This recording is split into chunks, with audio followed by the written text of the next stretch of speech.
પહેલા ગુમ થયેલ યુવકની લાશ દાહોદ તાલુકાના મોટી રાપડર ગામના તળાવમાંથી લોહી લુહાણ હાલતમાં મળી આવતા વિસ્તારમાં મચી ચકચાર। આજનો તારીખ 22/11/2024 શુક્રવાર 7 કલાકની વાત કરીએ તો દાહોદ તાલુકાના રાપડર ગામના ખડિયા ફળિયામાં રહેતા 25 વર્ષીય શૈલેષભાઈ નારુભાઈ ખડિયા જે પોતાની હીરો હોન્ડા કંપનીની GJ06 FG 8914 નંબરની મોટરસાઇકલ લઈ ગઈકાલ બપોરના 3 કલાકની આસપાસ ઘરેથી નીકળ્યા ત્યારે મોડી સાંજ સુધી શૈલેષભાઈ ઘરે ન આવતા પરિવારજનોએ તેમને ફોન લગાવી સંપર્ક કરવા કોશિશ કરી, પણ શૈલેષભાઈ ઘરે ફોન મૂકી ગયા હોવાની જાણ પરિવારજનોને થતાં પરિવારજનો ચિંતામાં મુકાયા અને પરિવારજનોએ શૈલેષભાઈની આસપાસના વિસ્તારમાં શોધખોળ હાથ ધરી।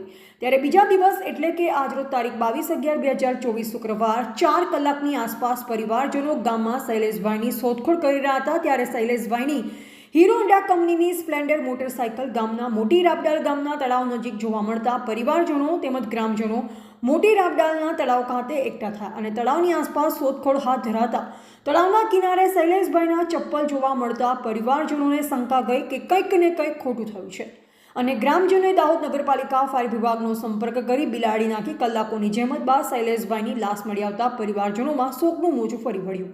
ત્યારે પરિવારજનોએ દાહોદ ગ્રામ્ય પોલીસનો સંપર્ક કરતા પોલીસ કાફલો ઘટના સ્થળે દોડી જઈ પંચનામું કરી લાશને પોસ્ટમોર્ટમ અર્થે ખસેડી પૂછતાછ હાથ ધરી હોવાનું જાણવા મળેલ છે। ટીવીટી ન્યૂઝ નેટવર્ક સાથે રિપોર્ટર રોહિત સોલંકી, દાહોદ।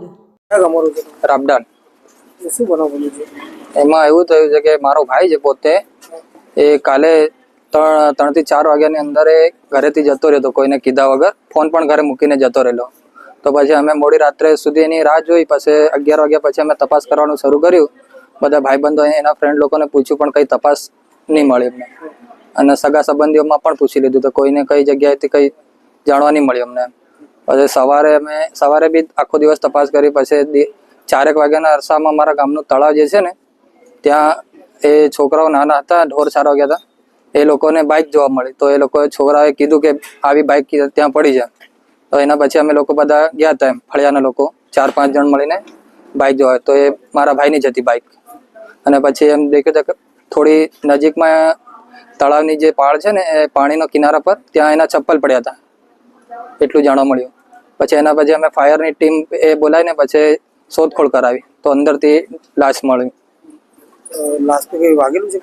હા, લાશ પર વાગેલું છે, મોઢાના ભાગે ગંભીર ઇજાઓ થયેલી છે અને કાન પણ એના કાપેલા છે ને હોઠ પણ કપાયેલા એવું લાગે છે। શું લાગે છે તમને? એ એવું છે કે કોઈ બનાવ એની સાથે બની ગયો છે। પોલીસે જાણ કરી છે? હા, પોલીસને જાણ કરી છે। તમારું નામ?